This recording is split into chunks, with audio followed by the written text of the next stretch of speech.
evening to be hosting Sally Little in studio. She has been part of the LPGA tour and playing the game for over 30 years, 34 years as she says. And it has been a fantastic journey to read about, even though I haven't managed to see a lot of that. But Sally, it's such an honor to have you here. As I've said, thank you for being with us.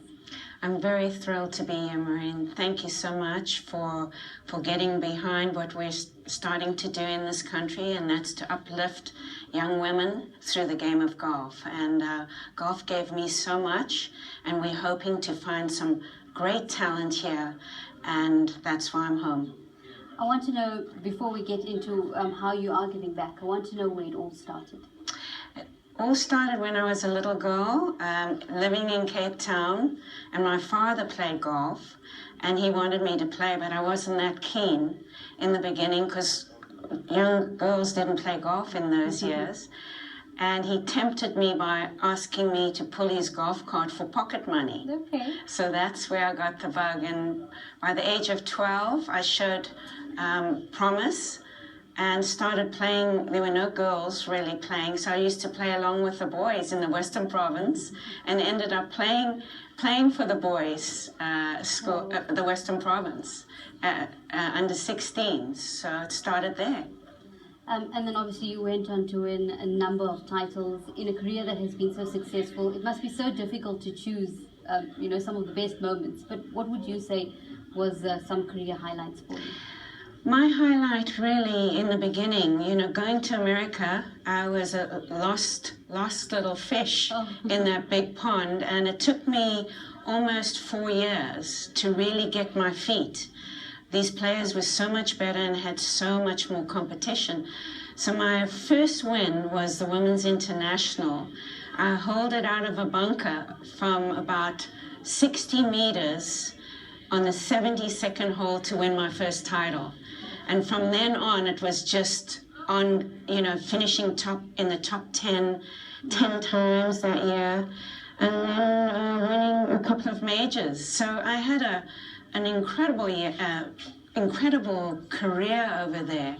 But the thing that bothered me the most, Marin, was there were no South African girls coming through. That's true. All these young boys from South Africa were starting to follow in Gary Player's footsteps, but none in mine. And I just couldn't imagine what was happening. So with that in mind, returning to South Africa now, I've wanted to start a program for development, and which we're doing now. Do you think things have maybe gotten a lot better since that time, when you realized that why aren't there any girls coming through the senior or the professional ranks? Do you think it's gotten a bit better over the years, or it's still struggling? I think it's struggling. I mean, we do have a Women's Sunshine Tour now, but they're playing for very little money. They can hardly earn the expenses. And for me, they need to be on television more for young girls to see, wow, I want to be like, Leanne Pace. I want to be like a superstar player. They don't have a lot of that. So fortunately, a company by the name of Unimedia heard my cries, and a great gentleman who owns Unimedia, Dhiren Mehta, we met 2 years ago at the Gary Player Invitational, and I told him and shared with him my plight, and he said, I'm going to get behind you. Wow. And now I have the most magnificent team. They took me into writing my biography. I was quite resistant to do that in the beginning, but they sent along a great, great gentleman who wrote my book by the name of Adley Jacobs, and it was a 12-month journey back into my life, very emotional, because I had this thing when I was playing golf. I never read a thing about myself. God loved my mother. She's 95 years old now, and she kept every clipping and made these scrapbooks.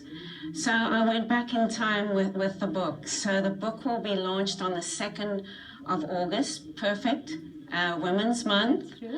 And we've got great sponsorship in Sun International has got behind this.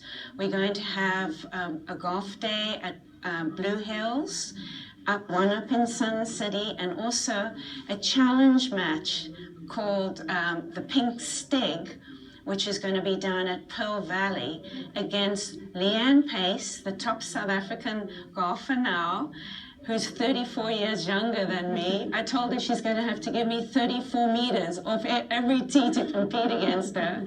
So this is all the beginning of the drive to develop women's golf going forward. We're going to get to that and the Little Golf Trust and what you're doing for young women in this country to give them an opportunity. But I want to know a little bit more about the process in writing the book. What was it like to sort of go through memory lane, go down memory lane and, you know, go through all those memories? Very emotional. My father, my parents were very supportive. I had a great family life. My dad was my mentor.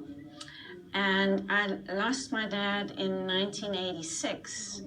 So all these memories started to flow. But through this, fortunately, like I mentioned earlier, I have my mom. Yes. She's 95.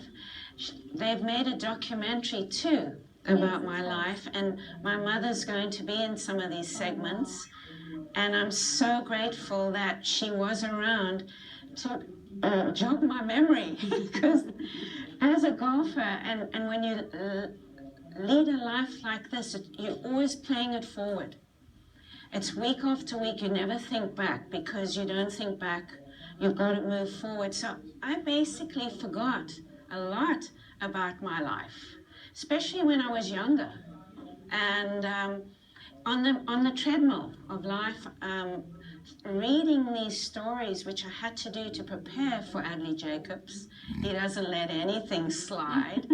I mean, it brought back a lot of emotional feelings for me as my earlier years. But also it triggered a lot of things for me to realize that being that young girl at the age of 12, what I had achieved, I need to give back to our youngsters in South Africa now. Your father being your mentor, it must have been a very special moment when you won your first trophy, as it was for you, but for him as well. It was like, for him, well, my parents, they were beside themselves. And what I was grateful about is they actually saw me win a number of times after that. They didn't see me win the first one, but my parents were on hand. They made trips to America to actually give me balance, because I was still very young, and I missed home so much. Of course. I remember my first year on tour, they had 25 tournaments. I played in 12, finished Rookie of the Year, but I said I'm going home. I miss home. So it was a great adjustment for me as a youngster. I can only imagine. So please tell us now, how are you assisting young golfers or young women in South Africa that want to be golfers, professional golfers someday? It's so important. You know, we even had a chat with Leanne Pace a couple of months ago, and she said that, you know, we need to start putting more interest in women in sport. So maybe tell us how you are assisting this process. Well, for me, through, fortunately, Unimedia, we've got a long-term plan. I launched the Sally Little Golf Trust in Cape Town earlier this year through the mayor, Patricia de Lille, saw the value of how we could touch young kids' lives. And I'm working with one school in Cape Town. We've taken 12 students, and we're teaching them a program called SNAG, Starting New at Golf. And we can do it on a field, you can do it indoors, and it gives them their first grip on what golf's about. And these 12 young students are magnificent. We've done 6 sessions. We're going to continue on with them. And hopefully in 1 year's time, Metropolitan, my home golf course, are going to adopt them in as apprentice members. So they will then be carried on and coached at Metropolitan. And our goal is to do this throughout South Africa. And with the drive of Unimedia, this company, I guarantee it's going to be done. You know, it takes vision, but it also takes a heart to see what we can do with these kids. Golf is a hard sport as far as I'm concerned. It built me. It built my passion. And this book, hopefully these young people will read it as well. The book's called Capturing the Fire, How One Captures the Fire. And hopefully they can get some tools from this and use it as something to drive them. It's not just about golf. It's about driving them in life. And for me, at my age, I'm still passionate because of this sport. And coming back to South Africa, I feel I've started a new life for Sally Little, to be able to help these youngsters. What is it like seeing some of these kids hold a golf club for the first time in their lives? Well, they're very confused, and that's the hard thing about golf. Golf is a difficult sport to start, but not when you use snags. Snags has a system. It's plastic clubs, only 2.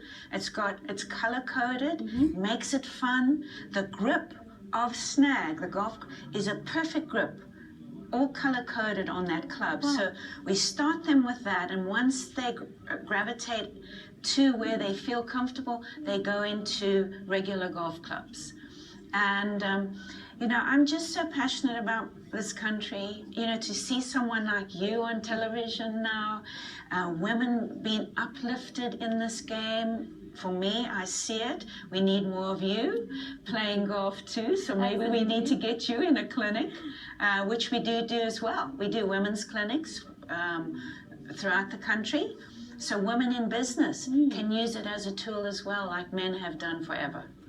What is your vision for women? What is your vision for female golfers in this country? What would you like to see happen, maybe even in the next 5 years? Certainly, you fast-tracking the development process. I'd like to see the next superstar on the international stage being of color, winning in the world. And it starts here. We've got to have grassroots here that build this game. It can be in Soweto. It can be everywhere. For me, I'm looking for the next Sally Little, but actually I'm looking for young girls that want to become teachers of the game. We'll train them to be teachers, where they can go back into their communities and teach the youngsters, because we've got amazing talent in this country that has not been touched. But we need our women professional golfers here now that are competing, playing for money, for more money that they can live on. And that interests youngsters when they see, gee, Leanne Pace playing for R1 million. Like when they see these young men playing for what they're playing for. Hey, Daddy, I want to be like him. Hi, Mommy, I want to be like her. That's where it starts, and it must be done here. So come on, corporate South Africa. Come on board. Very important indeed. Just lastly, Sally, if people want to sort of get hold of you to maybe do some clinics or start the process with you in development, interested in the cause, and also just to sort of get hold of your book, how do they do that? Well, we will have I have a website called sallylittlegolf.com, and we will start Unimedia, the company that's behind this. Thank goodness they are starting their drive now through social media. You'll see it on Facebook, Twitter. It's all being covered there, and just look. And with the launch on the 2nd of August, we're doing a golf day around that with a wonderful high-end dinner, and it will be the most wonderful thing. We will be able to have all these corporates there to see what can be done about women's golf going forward. We certainly look forward to that and the success that you will be bringing to the young girls. Thank you very much for being with us. Thank you so much, and hopefully we'll see you out on the course. Absolutely. You promised to give me I'm going to give you some lessons. Absolutely. Thank you once again. Well, John Committees has purchased Mpumalanga Black Aces.